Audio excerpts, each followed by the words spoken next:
தொழுகையாளிகள் வெற்றி பெற்று விட்டார்கள். அவர்கள் யார் என்று சொன்னால் தொழுகையில் உள்ளச்சத்தோடு தொழக்கூடியவர்கள். இன்றைக்கு நம்முடைய தொழுகையில் உள்ளச்சம் இருக்கிறதா? நாம் தொழுகிற தொழுகை அல்லாஹ் நம்மை பார்த்துக் கொண்டிருக்கிறான் என்கிற உணர்வோடு இந்த தொழுகை தான் நம்முடைய மறுமை வெற்றிக்கான அடிப்படையாக அமைய இருக்கிறது.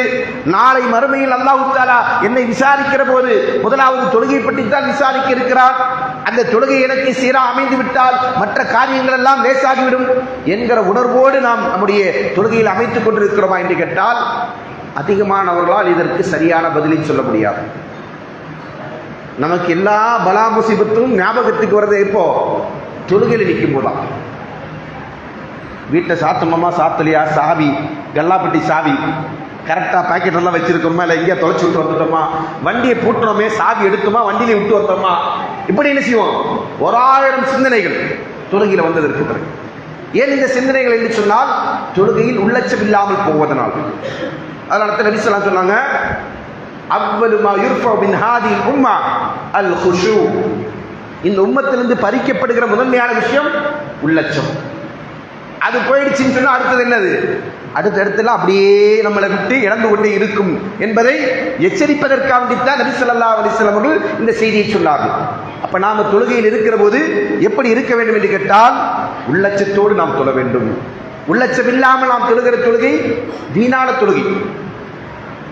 அல்லாஹ் தஆலா அல் குர்ஆனில் நமக்கு சொல்லி காட்டுகிறான், வயலுல் லில் முஸல்லீன், தொழுகையாளிகளுக்கு கேடு. அப்ப இனிமே தொழுகைக்கு வர வேண்டாம். அப்படித்தான் நிறைய பேர் இருக்கிறாங்க. அப்பா தொழுதா மட்டும் என்ன கிடைக்க போகுது அப்படின்னு சொல்லி முர்ஜியாக்குடைய கொள்கையுடையவர்கள் நிறைய பேர் இருப்பாங்க. அவங்க என்ன சொல்லுவாங்க? தொழுது என்ன கிடைக்க போகுது அப்படின்னு கேட்டு என்ன செய்வாங்க? தொழ மாட்டாங்க. இந்த வசனம் அவங்க கண்ணுக்கு பட்டு அவங்க சொல்லுவாங்க, பாரு அல்லாஹ்வே குர்ஆன்ல சொல்லிட்டா என்னது, தொழுகையாளிகளுக்கு கேடுதான்ட்டான், அப்புறம் எதுக்கு நாங்க தொழுதுட்டு அப்படின்னு என்ன செய்வாங்க? நிறைய மக்கள் இந்த சமுதாயத்தில் இருக்கிறாங்க. அல்லாஹ் தஆலா ஏன் தொழுகையாளிகளுக்கு கேடு என்று சொல்கிறான் என்று கேட்டால் அடுத்து அல்லாஹ் என்ன சொல்றான்?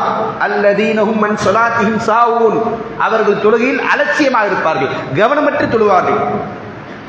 அந்த கவனமற்று தொழுவது என்று சொன்னால் என்ன என்பதை பற்றி விளக்குகிற போது இப்னு அப்பாஸ் எல்லாம் சொன்னாங்க, அல்லதீ லா யுதிம்மு ருக்கூஅஹு வலா சுஜூதஹு வலா குஷூ.